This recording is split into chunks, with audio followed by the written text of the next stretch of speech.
नमस्कार, मी Nita cook with सुष्मितामध्ये तुमचे खूप खूप स्वागत करते. आणि आज आपण बघणार आहोत सुक्या काजूंची भाजी. ओल्या काजूंची भाजी खरं तर बनवली जाते, पण आता ओल्या काजूंचा सीझन नाही, तर आपले ड्रायफ्रूटमधले जे सुके काजू असतात त्याची आपण भाजी बनवणार आहोत. तर खूपच छान लागते, स्वादिष्ट लागते. रेसिपीला सुरुवात करूया. तर इथे मी 25 सुके काजू घेतलेले, ते अर्धा तास मी पाण्यात आधी भिजत ठेवलेले. अर्धा तास भिजल्यानंतर त्याचे असे हे 2 काप करून घ्यायचे, 2 त्याचे विभाग करून घ्यायचे, जेणेकरून ते शिजायला सोपे पडतात. तर इथे मी सर्व 2 भाग करून घेते. साहित्य आणि प्रमाण तुम्हाला डिस्क्रिप्शन बॉक्समध्ये मी देणारच आहे. आता वाटण्याची तयारी करूया. तव्यामध्ये 2 टेबलस्पून तेल घेतलं आहे. तेल चांगलं गरम झालं की कांदा आपल्याला चांगला परतून घ्यायचा आहे. एक कांदा उभा चिरून मी घेतला आहे, तो चांगला परतून घेत आहे. कांद्याचा कच्चेपणा हा गेला पाहिजे. कांद्याचा कच्चेपणा गेला की आता घालायचं आहे आलं आणि लसूण. तुम्ही डायरेक्ट आलं लसूणची पेस्ट फोडणीच्या वेळी वापरू शकता. आता माझ्याकडे नाही आहे, त्याच्यामुळे मी आलं आणि लसूण हे वाटणामध्ये असं परतून घेत आहे. ते चांगलं परतून झालं तर 1 वाटी मी सुकं खोबरं घेतलं आहे आणि 1 वाटी मी ओलं खोबरं घेतलं आहे. ओलं खोबरं आणि सुकं खोबरं मिक्स घातलं तर एक चांगला फ्लेवर आपल्या भाजीला येतो. तुम्ही पाहिजे तर सुकं किंवा नुसतं ओलं कोणतंही एक खोबरंसुद्धा वापरू शकता. खमंग असा वास येईपर्यंत, खोबऱ्याचा रंग बदलेपर्यंत ते आपल्याला सतत परतत राहायचं आहे आणि चांगलं असं भाजून घ्यायचं आहे. भाजून झाल्यानंतर हे आता थंड होण्यासाठी मी एका प्लेटमध्ये काढून घेत आहे. थंड झाल्यानंतर मिक्सरच्या भांड्यामध्ये हे खोबरं मी घेतलेलं आहे आणि एक मी घालत आहे हिरवी मिरची. तुम्ही तुमच्या तिखटानुसार हिरव्या मिरच्या इथे वाढवू शकता. थोडीशी कोथिंबीर घातली आहे आणि पाणी घालून ह्याचं आता वाटण करून घ्यायचं आहे. आता वाटणामध्ये थोडेसे काजूचे काप मी घालत आहे आणि परत ह्याला एकदा फिरवून घेत आहे. कढईमध्ये 3 ते 4 टेबलस्पून तेल घ्यायचं आहे. तेल चांगलं गरम झालं की आता मी ह्याच्यामध्ये घालत आहे काही खडे मसाले. त्यामध्ये आहेत तेजपत्त्याची पानं, 2 दालचिनीचे तुकडे, लवंग, काळी मिरी, जिरं आणि वेलचीचे 2 बोंड. व्यवस्थित हे तेलामध्ये चांगलं परतून घ्यायचं आहे. गॅस आता मीडियम ठेवायचा आहे. चांगलं परतून झाल्यानंतर आता मी टाकत आहे 2 चिमूट हिंग. हिंगसुद्धा चांगला फुलला पाहिजे.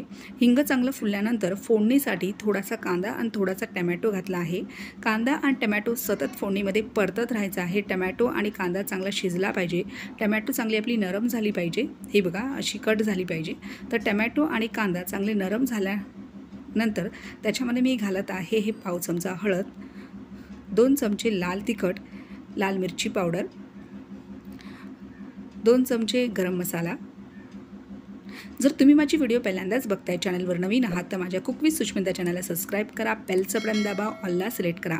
याने काय होणार, जेव्हा नवीन व्हिडिओज अपलोड करणार त्याचं नोटिफिकेशन तुम्हाला मिळणार आणि तुम्ही तो पाहू शकणार.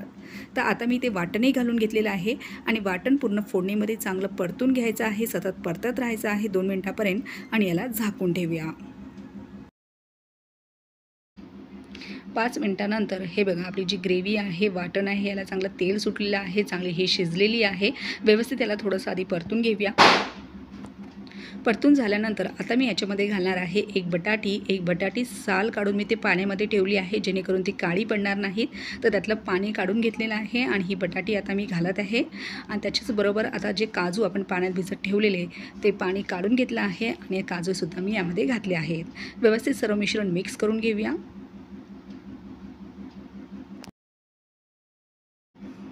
तर भाजी ही पूर्ण आपल्याला शिजवायची आहे चांगल्या प्रकारे. तर इथे मी अर्धा तांबी आता पाणी घेतलं आहे. चवीनुसार ह्याच्यामध्ये मी घालत आहे मीठ आणि व्यवस्थित सर्व मिश्रण परत एकदा मिक्स करून घेऊया आणि झाकण लावून आपली भाजी चांगली शिजू देऊया. मध्यम गॅसवरती भाजी चांगली शिजवायची आहे. गॅस थोडासा मीडियम टू फास्ट फ्लेममध्ये करायचा आहे. मध्ये एकदा मी भाजी शिजली की नाही ते बघितलेलं, तर भाजी ही शिजली नव्हती आणि त्याच्यामधलं पाणीसुद्धा आटलेलं थोडं. त्याच्यामुळे मी परत अर्धा तांबे पाणी घालून ही भाजी शिजवून घेतली आहे चांगली. तर भाजी शिजली की नाही ते बघण्यासाठी बघा, जी बटाटी असतात ना ती अशी तोडून बघायची चमच्याच्या साहाय्याने, की समजतं बटाटी म्हणजे हे झाली असेल, शिजली असेल, ते ती तुटणार आणि आपली भाजी तयार झालेली आहे असं समजायचं. तर जवळजवळ या रेसिपीमध्ये पूर्णतः भाजी शिजायला मला 1 तांब्या पाणी मी वापरलेलं आहे. तर काजू मसाला, बटाटा घालून केलेला हा काजू मसाल्याची भाजी तयार झाली आहे. थंड झाली आहे बघा, कसा रंगसुद्धा बदलला आहे, टेक्स्चरसुद्धा खूप छान आला आहे. आता याला करूया सर्व आणि केलं आहे मी याला काजूने गार्निश आणि कोथिंबीरीने गार्निश. तर व्हिडिओ आवडलाच आहे तर नक्की लाईक करा. जास्तीत जास्त तुमच्या प्रियजनांना ही रेसिपी शेअर करा. भेटूया पुढच्या एका व्हिडिओमध्ये. तोपर्यंत बाय बाय. खात राहा, मस्त राहा, आनंदी राहा. कुक विथ सुष्मिताला सबस्क्राईब करा.